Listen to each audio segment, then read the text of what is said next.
Hi, I'm Bob Ryan. This is Globe 10.0. With me today is Dan Shaughnessy. Red Sox beat the Yankees in Game 2 of their series. The winning pitcher was Josh Beckett, who went 7 innings and picked up his 4th win of the year against no defeats against the Yankees. Dan, was this sufficiently impressive that you would now think about putting him in the category of he owns them?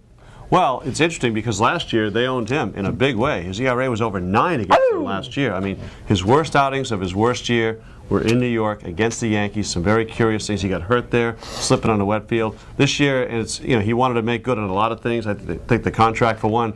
But yeah, I think beating the Yankees and dominating them, and he has delivered. I wouldn't hang my hat on the game on Tuesday night. However, in fact, if they had lost that game, would you not say pitch well enough to lose, a la Lackey? 7 innings, 5 runs, yes. 4 earned. No. Giving the lead back. Yeah, that was a bad thing. Right, you don't want to see that.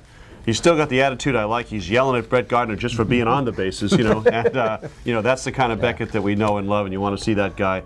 He's been consistent all year, but that team in particular, it's the opposite of Sabathia. He's dominated them. Well, the other thing I was going to get to that is how much stock we put in Sabathia versus the Red Sox after we beat them the other night. But the thing is, to me, Dan, I wouldn't go so far as to say he owns them, but I like the fact that he has great confidence against them. That you really look forward to the idea that he will pitch against New York, whether it's in Yankee Stadium or whether it's here in the playoffs. Absolutely, and you have that, and then you have Lester, who's left-handed, always a good thing in Yankee Stadium, and against that team, pitch inside at Fenway. So their 1-2 against that team matches up well, and what the Sox do with their aces, another story altogether. But they do seem to wear out CC. Looking at Beckett's career as a Red Sox, do you simply attribute the good years to good health, the bad years to not so good health, or is there something else? I don't know. I always think he's going to be better than he's been. I mean, the first year his ERA was over 5. That made no sense to me. I thought he was a little hard-headed that year, trying to throw fastballs by American League hitters.